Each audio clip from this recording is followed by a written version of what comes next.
Welcome to China Paradigm, a show powered by Dashi Consulting, where we interview seasoned entrepreneurs and experienced managers in China about their business and experience in the country.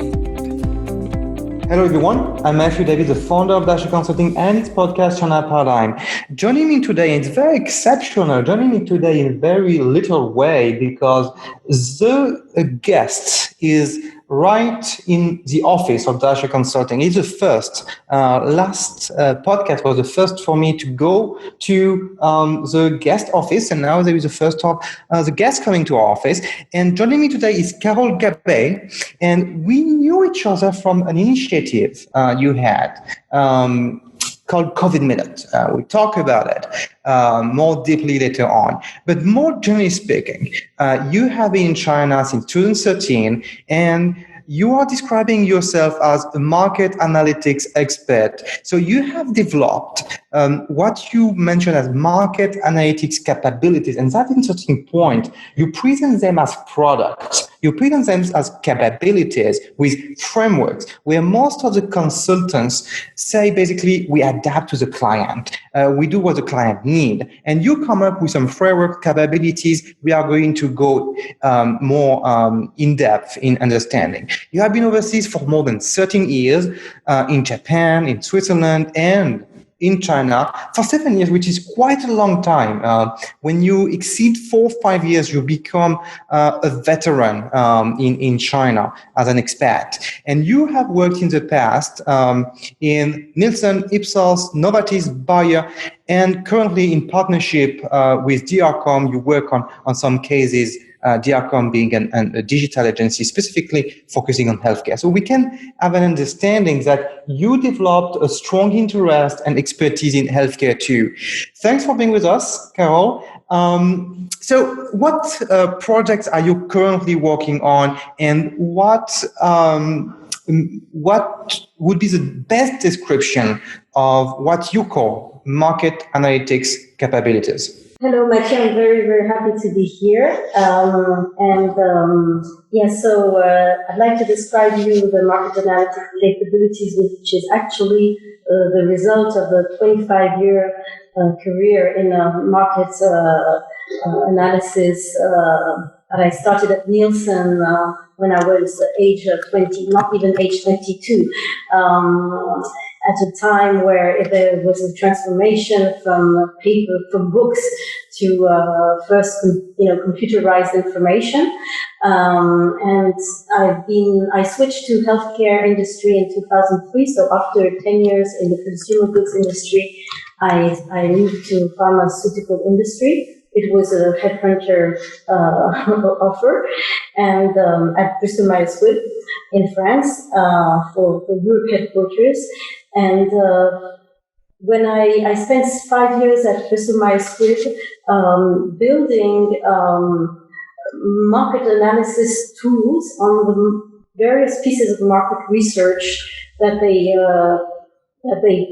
collect, that they purchase, or that I found out we should purchase, because my point was to feed the forecast, feed the strategic planning of the different inline or portfolio pipeline products of Bristol Myers Squibb in Europe, with the input of course, the existing launches in the US. So it is actually all the tools I have developed.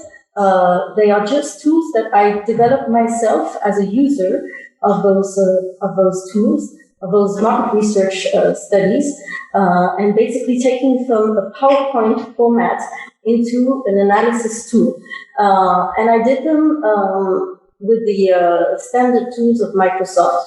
I started at a time where Excel was still limited to 65,000 rows, and now we can go up to 1 million, which is fine for market research data, because market research data is, there's a cost of field work, so you cannot collect a huge amount of data and go into big data and AI. That's not really market research. And so I built those tools as a power user to have a better life, to go back home earlier and take care of my young children at that time, and to drive insights and facilitate decision making for my internal clients who were the marketing managers. And my tools are absolutely flexible. Of course, it's not like fixed templates that you cannot change anything, but I use all this expertise of all the work, all the templates I've built that are the best to produce the best analytics, the best insights in the minimum time, so that there's the extraction of the data, the delivery of a very thorough dashboard where you can find all the metrics and scan through all the metrics that could drive the results, the performance, and then it can go into different formats for top management or product manager, any type of audience. So this is what I offer today. I offer my expertise of more than 25 years in this field of market data management.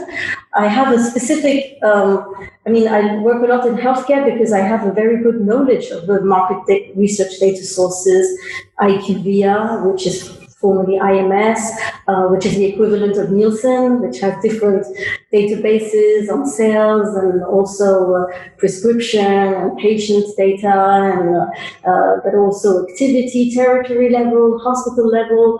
All these tools I'm very familiar with. Where my tools really work the most is where you have a recurrent market research. So to be more specific in the tool for a better understanding for people listening to us, your tool make it possible to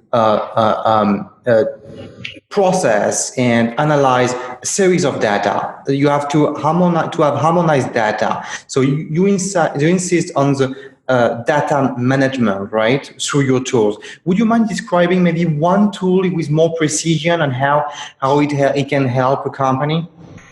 So I will take one of my favorite tools, which is the patient records study survey analytics. Because for sales data, I've done a lot of work on sales data, but every client here will tell you, oh, we already have dashboards. I can tell them that my dashboards are maybe less savvy, but they are much more insightful. Okay, but for the patient records data, which is some type of data that is not provided every month, usually, at least in China, we have a frequency of every 6 months for most therapeutic areas, and what happens is that it's a very long patient card with a lot of questions on comorbidities, age, everything, symptoms, treatment, previous treatments, reasons for prescribing, and so on. And so there's a lot of columns in the data set, not many rows, but a lot more in China than in other countries because of the country. And we the clients usually they just take a PowerPoint presentation that presents the number of patients by subsegment, stage of disease, whatever, the sub-profile, and then they look at the market shares of the different regimens or drugs within each subgroup of patient. This is what they want to see at the end of the day. But this is done with a wealth of information that they don't even look at. And they buy this data. So what I offer is to take all the data that they purchased, not only the market shares in the different, in the different patient groups, but all the different drivers of the market share and all the data that is in the patient card, and display it in an analysis tool that is not a software, but an analysis tool that they just have to click on the disease or the patient group, or they can choose the period, and they have a display instantly of all the metrics of the analysis. This type of analysis I started at BMS. This was my first tool I did it for myself, not to sell, but to do my job properly. When you were on the client side, When not on the research side, course. which is a bit exceptional because usually the clients are using tools developed by agencies. Yeah. What differences would you already witness between working with your tools, your marketing capabilities, between China and to remind everyone, the name of the podcast, China Paradigm, and the rest of the world? You mentioned a few of them, the number or the volume of patients, of units to assess. You mentioned that it's less regularly updated in China. I understood that. What else would you see as main differences which could make things easier, things more complicated, or just different? So, of course, the volume is a key issue because China is a more complicated market to cover than US. But the sales are not the size of the US. Why is it more complicated?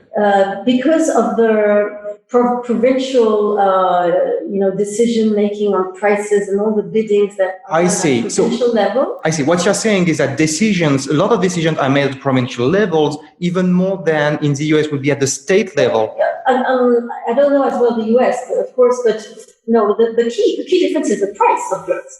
The price of drugs in the US are 4 times the price of drugs in France.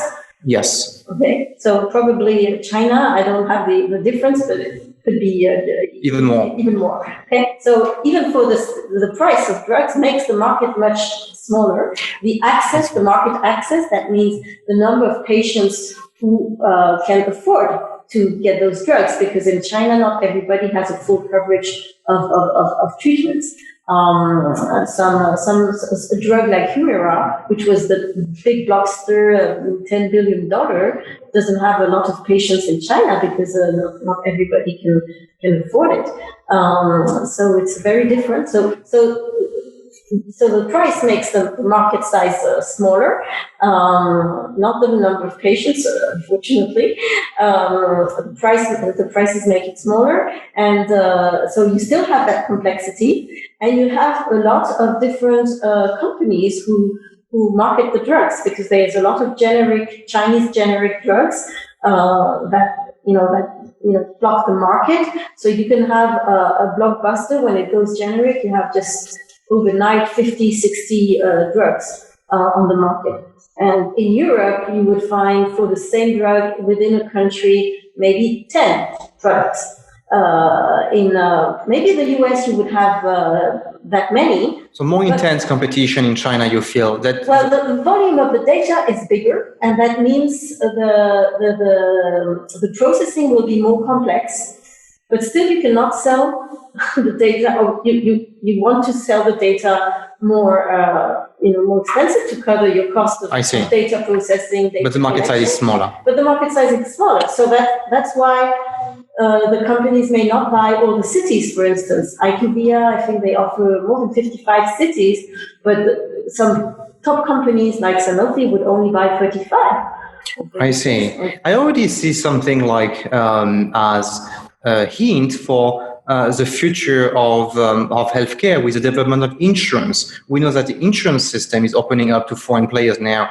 We can own more than 25% now of a company in China. If insurance have a better foothold in China and are more purchased, we can expect actually the market size to increase of drugs. That may be something to track in the future. We may see a lot of changes in the coming decade. Well, before the COVID, I think the number was about 10 or 40 million. I can't remember exactly the size of the Netherlands every year of of the expansion of the market access in China. So for insurance. For people who are accessing middle class and who can afford a number of things, travel, better life, school, whatever, accommodation, house, whatever. So I don't know now, but that's what I heard sometime before. So of course the market access keeps improving. used to keep improving. Potentially still here. Yeah, potentially still here. And so the whatever is the prices of the drugs are under very a lot of scrutiny in all the countries. So there's a lot of regulations around the prices of the drugs. So one specificities with China is that I understand that you use your analytics tools to actually start COVID Minute. So to give a bit of an introduction of what COVID Minute is, and myself and Dashi Consulting was a bit involved in it, in supporting with a server and so on, but with no comparison to what you did in the product. To give an idea to people listening to us, Carole, I think, spent half a day every single day from the end of January in crunching data, analyzing data on the epidemic, the COVID-19. And since it started in China and then went into every country in the world, and you have this website, so you co-manage this website called COVID Minute, where every single day you publish an update on the epidemic. So how did you use your tools, your existing tools, for this specific case, which is tracking COVID-19 in 2020? So I didn't use my tools per se, I used my expertise, because my expertise is tracking data that comes out regularly and understanding the methodology behind the data, so I can anticipate on the different methodological bias. And you can imagine with world data how many bias we can have. And it really matches a lot with my expertise. And we started this totally randomly at the end of January as a reader on day 2 of Dr. Zaguri's newsletter, where instantly I thought, we're hearing about China cases. We're hearing that they come from Wuhan. We know that there are cases in Shanghai, but we'd like to see the trend. And we'd like to see the trend in Hubei versus the trend outside of Hubei. And actually, I just posted on the WeChat group, why don't we look at the trend outside of Hubei to see the new cases? And that's how the collaboration started. So Dr. Zaguri contacted me immediately and said, yeah, that's a great idea. Go, do it. So I had to find the data and prepare everything. And then it only grew over time. I mentioned co-funded because indeed it was created by Dr. Zaguri initially, and then a team of volunteers joined, and you have been at the very beginning and very, very involved in it. It actually, from the very beginning, what happened is that there was a lot of questions from the expat community, actually from everyone, but you were connected with the expat community in Shanghai. And those groups of WeChat created step by step, like 1, 2, 3, 4, 5, I don't know, you went up to maybe 10, 15 groups, some things that WeChat doesn't like. So you had to stop at some point and you had to move to a newsletter. But this is typically actually the case of how good content make it possible for you to create an audience and to create what we call private traffic, to use a marketing word. And from the very beginning, you were technical. So you were talking about incidents, you were talking about prevalence. And from the very beginning, you had your own analysis, your own comparison. I take an example. Very early in time, you identified the Hubei and out of Hubei, which nobody else did, which actually was key to understand those numbers, which are incidence prevalence, because we can see that the fatality rate was much lower outside of Hubei, which is much closer to the fatality rate in the world. And it was giving a much better understanding of what could happen in the world if it's spreading all over the world. Similarly, you put the name of the provinces and later on the countries, but you added, for instance, Diamond Boat, right? What's the name of Diamond Boat, right? Diamond Princess. Diamond Princess Boat. So this was also a very illustrative case that in your analysis, you were adapting based on what was making sense. And I think that's also from your experience, not to compare only the usual units we compare, like country to country, but sometimes province to country, or sometimes about to a country, because that's a very good specimen to analyze. Would you mind telling us more about the discussion you have on a daily basis, or I think it's daily, but maybe at least weekly, on how to analyze and what makes sense, and maybe some analysis you were thinking of, and at the end of the day said, no, we are not going to do it. It's not accurate. Could you share a little bit of what you're thinking on how to analyze this? It's not a market, of course, COVID, but it's this dynamic. Yeah, so we were the very first ones to introduce the Hubei out of Hubei segmentation. So we're very proud of that, and then we had some ideas of Dr. Zagori mainly first writes the ideas.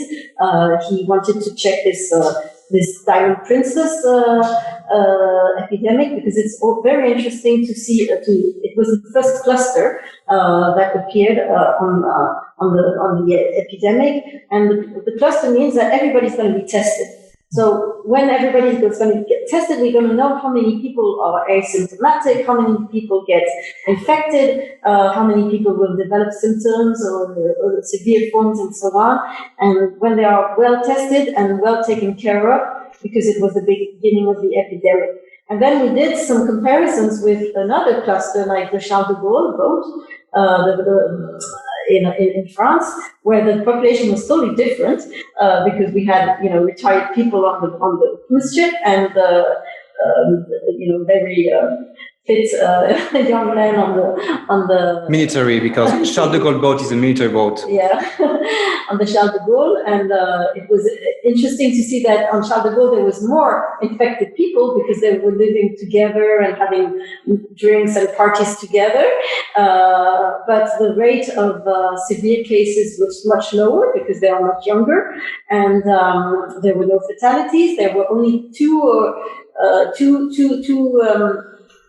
soldiers who were in ICU, and very quickly they recovered. Everybody recovered, no fatalities. And recently I heard that the comorbidities that were showing in the severe cases, those who were hospitalized, there were 29, I think, cases hospitalized out of 1,000.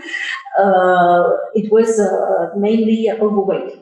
So that's very interesting. These are very interesting findings for understanding this disease. Also, what I learned from this example is that we talk a lot about big data. Data is something which would tell us everything, as if you put the data in software and they will tell us the truth.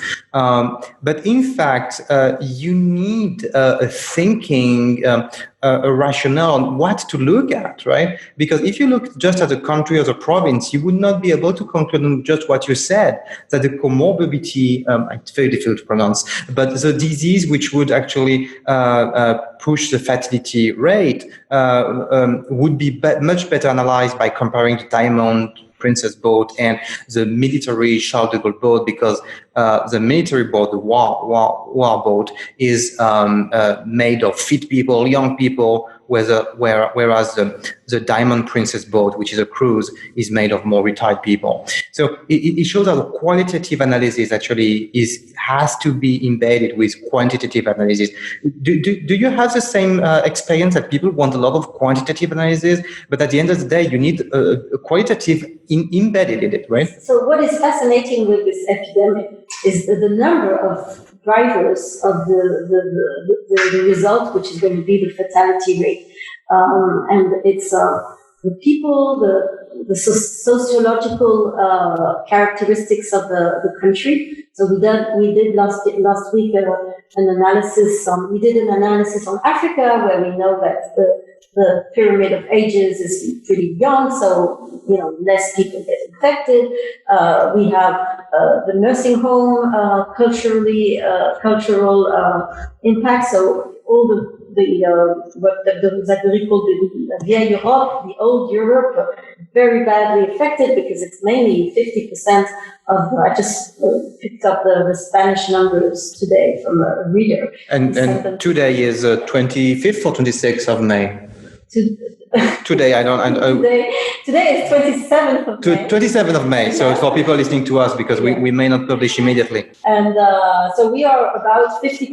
If you can divide the number of deaths by 2 in a country where you don't have nursing homes, like Wuhan, because in China the elderly stay with their families, so no clusters, not such bad clusters. So, then there's the mask policy or the protection equipment, which was missing a lot in France.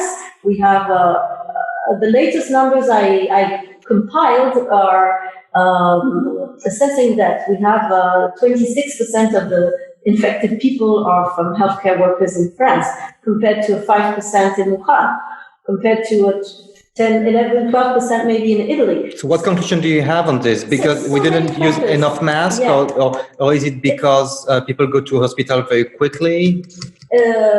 Well, for the case of France, I think it's the unpreparedness of the health care system that didn't have not only masks, but gloves, everything to protect yourself when you are dealing with patients with COVID. And that's the opposite. You have Vietnam, which is clearly not as wealthy as France, which is not as developed in terms of hospitals, but which did pretty well, right? So when we compare France and Vietnam, or a developed country, what we call a developed country, now we have a bit of doubt when we see the results of the epidemic. But when we see the developed country in Europe and the US and Vietnam and Thailand too, I was extremely surprised. Thailand is not that affected, even with there's a big, massive Chinese tourism. What are your conclusions on this? So my explanations are for Asian countries, it's no nursing homes, so you can divide the number of deaths by 2, young population, so you can have less symptoms, then probably better equipment already on site, because China provides, or all these countries that do a lot of clothing, and they already have the masks. So you do their own masks. Yeah, you're mentioning equipment which are masks, gloves, sanitizer. So those which are pretty basic. In fact, we are talking about state-of-the-art equipment. Yeah, they come from Asia, so they already had the supply on site, and they could protect their healthcare workers. So that's the third reason. Would you have others? Then the comorbidities. So of course, overweight. Yeah. So China released an epidemiology study and with data ending February 11 on all the patients that they had dealt with by then, and they listed 5 or 6 comorbidities, which were diabetes, heart disease, respiratory disease, cancer, can't remember the other one, or none, and it was very restricted. And later, when we heard in Europe, the healthcare workers were telling us, we see a lot of in the ICU, when we have young patients, they are all with slight or heavy overweight. It's overwhelming overweight. So of course you can think that the comorbidities are not so prevalent. That comorbidity, which was not even mentioned in the epidemiological study of China, is less prevalent in Wuhan than in Europe or the US, of course. That's the thing, actually, I realized by listening to you that China, by looking at the data of China, it may not have been so helpful to get prepared for the US because, as you said, the comorbidity, and I really had a very hard time to pronounce it, will be different. So basically, some of them will not be found in China, such as overweight, and then be massive in the US. Yes. So you mentioned those 4 elements, if I summarize correctly, and you haven't mentioned 2 of them that are testing. Sorry. Testing. Testing is one of them, but testing has been true for South Korea, but less for Thailand and Vietnam, if my understanding is correct. I need to check the test rate on COVID Flow. COVID Flow is a web interactive pages where you can choose your country and you will see the epidemic curve with from lots of information on the testing, on the pre-post-lockdown metrics, and also the lockdown elements, the dates, the modalities of the lockdown. So a lot of desk research that has been done by one of my colleagues who's stranded in France, and very, very proud of this tool. So yeah, we can go on the COVID flow and check immediately what are the metrics in Thailand and Vietnam. But, on the website covidminute.com. But so I'm not sure. I cannot say. I'm not sure about the testing in Thailand and Vietnam, but for sure, when you test more, you can isolate the patients, and you can avoid that tsunami of patients who come at the same time and who cannot be treated properly. So that's the key reason. There's also this discipline, because in China, when you are found asymptomatic, you can, it's like going to jail for 4 weeks, because you're going to be isolated for 4 weeks until your viral load is zero. So nobody wants to get tested. True. In Europe. So if I summarize, less nursing homes in Asia because of pyramid of age, which is also a second reason why it's less impacting in Asia. Better equipment, low-level equipment, easy to produce equipment, not technology equipment, but actually the equipment you need to fight this COVID. More testing. And you mentioned a fifth one. The core disease. I'm going to say that, which are actually accelerating the impact of the COVID on people. So two elements you didn't mention, and I'm surprised because I thought it could be the weather, the temperature. I tended to think that it could be an impact on the speed of the spread of the virus, and I'm forgetting the second one I was thinking of, but I was thinking about all the parameters such as the weather, for instance. Do you think it's not impacting the weather and temperature? So I'm not a doctor, but from the data. Well, at the moment, the epicenter now is South America, which is ending its summer and going into fall. Okay, but we know it goes from north to south. Even the equatorial area is very affected. Like Singapore, right? Yes. Well, Singapore, no, that's another story. It's about the migrant workers. Yeah. What I'm hearing, but I'm not a doctor, what I'm hearing is that, yes, when it's warmer, the virus have less tendency to spread. But if we want maximum protection from this virus, I think there were tests that were done that we need to reach a temperature 56 degrees. So to destroy the virus. To really make sure that it won't disseminate. It won't happen with natural temperature. So we cannot just lay back and say, it will be gone by the summer. And overall, we have seen the dynamic of the epidemic of about 2.5 months in every country. So it lasts 2.5 months.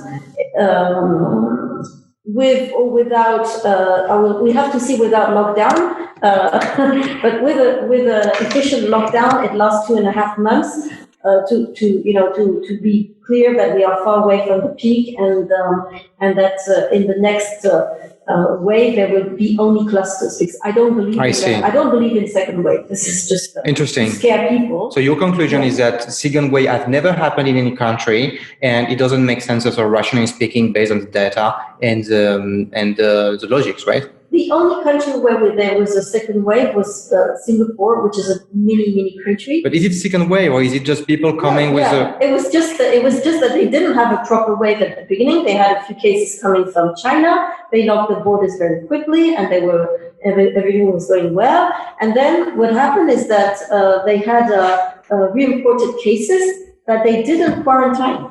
They didn't impose the restrictions on their own citizens or residents that China did, and that was a big mistake. And then it started spreading in the dorms. To make sure we talk about the same definitions, so we call second wave a second pandemic and not a cluster. If clusters happen, if they are limited in, they would not be a second wave. A second wave is when it's spreading out of control, like a pandemic. The second wave is for me a second peak. You can see like a camel in the peak, and I don't believe there will be. Hopefully, I don't believe there will be a second wave like this if the countries, keep very strict measures and are very cautious about reopening. And but there will be clusters. That's unavoidable. And it's happening in China, for instance, even with a country which has managed it very well. Yeah. So there will be, hopefully, there will be only clusters to handle. The second ask, actually, I remember now. So I was thinking about the temperature and weather. You answered it, and also the management of people, the social management of the epidemic. My understanding was that Vietnam and Thailand, similarly with China and Korea, have been able to manage well, also because they know how to manage crowds. They know how to manage easily and control people, and they have the tools, they have the infrastructure to do that, the people to do that in localities, at the local level, at the national level, at the compound level, at the district level. What do you think about that? The social management of the epidemic, is it impacting a lot, or? I think all the Asian countries they were protected by the China policy of lockdown and fact that Wuhan was locked down, so there were a number of Chinese people going on holiday for Chinese New Year outside of the country, but most of them didn't have the COVID because it was not the Wuhan people. And even the people of Beijing and Shanghai, the Chinese people, when you ask them, if they said, "Oh, we are going to stay during the Chinese New Year, we're not going to go out of the country," they were too afraid that they wouldn't be able to come back. So, and then when it happened, then it turned out that the Westerners were not going to go to Thailand and Vietnam at that time of the year, so when it spread out to Europe, I would say Asia was already closed to tourism, and those populations they are not very they don't travel that much as the Chinese or the West or the Europeans, because they are more rural and middle class or lower class, so they don't spread the virus all over the place.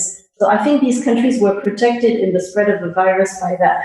For the temperature, it could be an impact, but it's not 100% protection. Yeah, I read this certainly more important. Actually, 2 months ago, it was early in the epidemic, that the virus is spreading at the fastest pace at 8 degrees. So was the highest pace, and then decreasing and disappearing, as you said, at 65 degrees. Malaysia, I was on holiday in Malaysia during the Chinese New Year, and they had like 5-10 cases. And then at some point they had 0 cases. And then suddenly there was an outbreak because of a religious gathering. So many religious gatherings created outbreaks in Korea, in Malaysia, in France, Mulhouse, and the Orthodox community in Israel. So, and then they had thousands of cases. But these cases are young people, so they got over it. Yeah, that's interesting, actually. The religious gatherings were the origin of a lot of clusters, whereas the sport gathering, for instance, or whereas, festivals, music festivals, and so on, we haven't heard of any which has been the origin of a cluster. We haven't heard. There was a lot of debate in France about that soccer game between La Juventus, the Italian, and We don't know how many cases that generated. We don't. Maybe there were. We don't know. I don't think they were the ones. I don't know. But they were. It's not about religion. It's about putting people together, and also maybe the religious gatherings in France had more older people than the religious gathering in Malaysia. So the consequences were much more severe. That's a very interesting aspect again. We look at numbers, but we have to go back to a more qualitative analysis of the society, like sociology, like pyramid of ages. How do you take care of elderly people to nursing homes or not? And this requires very holistic analysis of the society. Yes. And that's interesting about the all these elements. We had an article about this a few days ago, and where I had to go and collect the ages of the COVID plus cases and the deaths, and see all the differences across countries, and it's true that the countries who have young patients, who had young patients, for instance, the youngest is Israel. They had maybe 60% of cases were below 20 or below 50. Yeah. And density, the case of Israel is that density is very, very high. It's, I think, one of the countries with the highest density. Well, it struck a lot the Orthodox community, which has high natality. So, of course, the patients were very young. And actually, when I asked the numbers I asked some data to some friends in each country. And when my friend from Israel gave me when I showed her the final result, she said, wow. And she said, they never told us on TV that it was because of the age of the patients that we did so bad. So you got the answer now.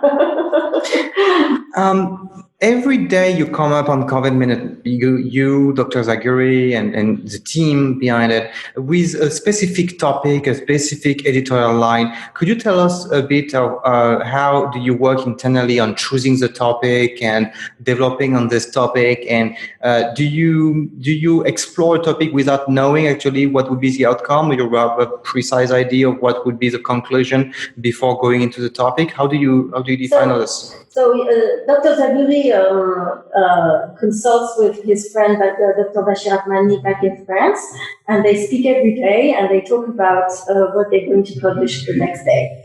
And there's a set of slides that we produce, every day, and there are some side, elements about epidemiology that all our readers can find in the section charts, where I try to put there all the information I can find on the ages, on the comorbidities, and my objective is to be able to compare things, because we can read a lot of things in the press. So my objective is not to replicate what's in the press. I want to create our own analytics, and it's based on a multi-country comparison, and focus on what are the drivers of this epidemic. So age, comorbidities, nursing homes. This is very important elements and of course methodology of reporting, the testing, all these elements. So we have a lot of information in the Worldometers database, which we capture every day. So we have a very rich back data we've captured every day since the beginning, so with that we can.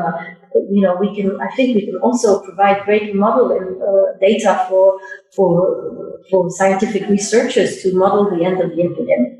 And that's something you were saying, I think, before we started to record, is that you are looking for people who could modelize, could be individual companies, which could build a prediction, right, model based on all the data you have. What was the failure here is because we were not prepared in Europe for this epidemic. So it's very important. In my work, I handle data. We can make mistakes every day. Every time I make a mistake, what doesn't kill you makes you stronger. So every time we make mistakes, we need to learn from our mistakes to be better for next time. And so we need to learn about this epidemic because another coronavirus can come, another epidemic can come, and we need to be better prepared in the future. So this is the job. The whole world is focused on this. There are credits for that, and research institutes will need all this data that we've collected in the world and also in China. Because now I'm chasing all the asymptomatic cases and everything. I have a lot of information on asymptomatic cases and the imported cases of China. So this is very interesting. Let's move to the ending questions of the talk, and we sent to every guest before the interview. So the first one I'd like to start with is what books have inspired you in your journey, professional journey? My professional journey. So I don't read business books. Okay. So I read novels, and what I prefer is novels about history. And because it tells a lot about society. My work as an analyst is to observe the world and understand the drivers. And so I like history novels, historical novels, and specifically of very remote times. We know a lot about World War II, we know many things, but more remote time, Middle Ages. Middle Age is something it's such a difference ethos that we have. Which one would you name? My favorite book is The Pillars of the Earth from Ken Follett. I've read it some years ago, and I couldn't let it down. It's about the construction of a cathedral. And you can see all the stakes around power, money, economy, love, hate, and around the construction of a cathedral. It's a very, very impactful event. It's like a founding project for a society to build a cathedral at that time. And so nothing to do with business. But that's interesting point is that that a cathedral, you visit them as something very static, from the past, but actually it has been something very vivid and with a lot of certainly discussion and interest, opposing interest, and something much more complicated. Actually, let's just think about the location to choose, and they think about how to finance it and who is going to work on it. Interesting, yeah. What do you read to stay up to date on China? So I don't read Chinese, so I don't read the Chinese press, but I would give a hint to Le Vent de la Chine, which is a newsletter online that was founded in '96 by journalist Eric Meyer, and it's China, it's real China seen from foreigners based in China and who've been living in China for many years. Yeah, Eric and Brigitte, his wife, and in French, but at some point he was in English too. Very, very in depth and interesting. I would say more on the political side or societal side than the pure business. You wouldn't expect anything about how WeChat is working or how to do advertisement on Douyin, but including analysis on the economy as well, more on the macroeconomy, macro politics, macro society, and a very, very documented, very interesting publication indeed. What book on China then? So again, not so much on business, but again, I have a lot of interest on the impact of history on the society, on the culture,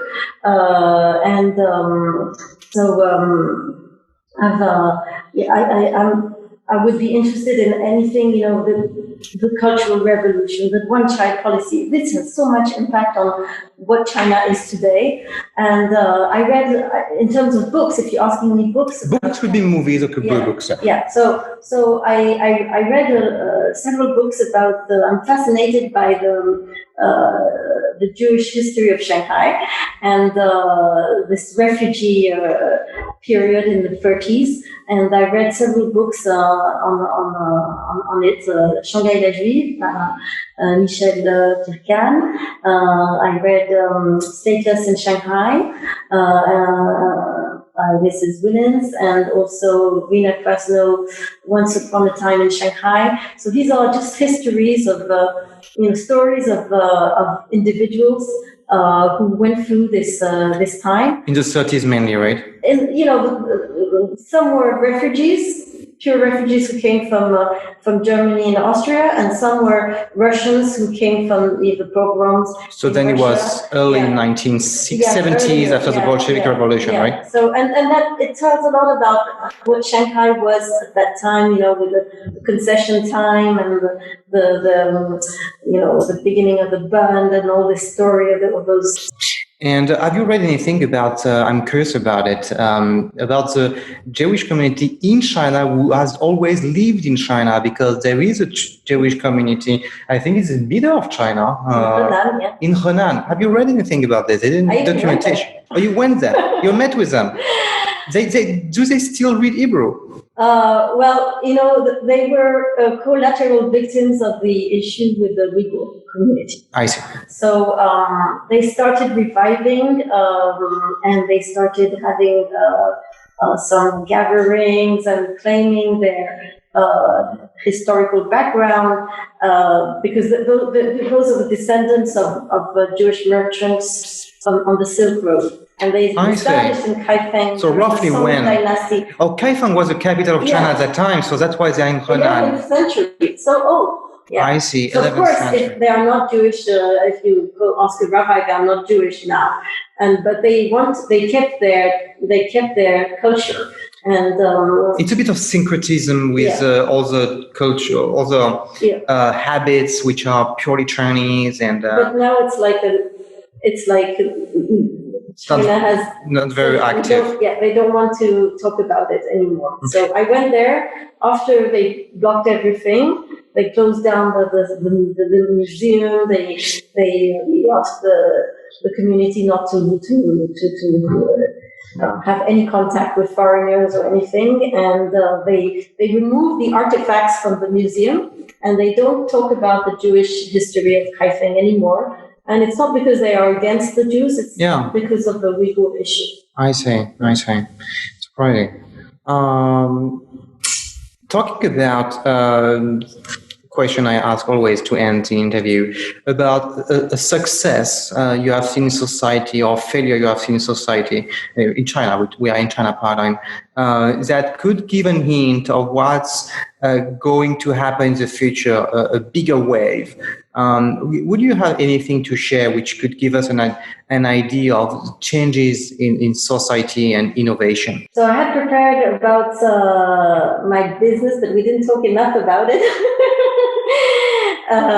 So about the society of China, I think we are having a hard time to get out of the one-child policy, because the culture is very strongly focused on success and catering as much as we can for the success of our children and the success of the Chinese children. So if you speak to many families, they say, no, we cannot afford to have a second child. Interesting. Yeah. Indeed.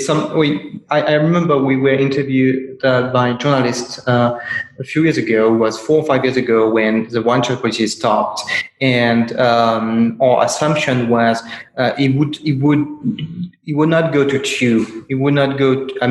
It will not exceed 2 per 2 children by woman, because indeed the cost of life and the willingness actually to have another baby may not be that strong actually.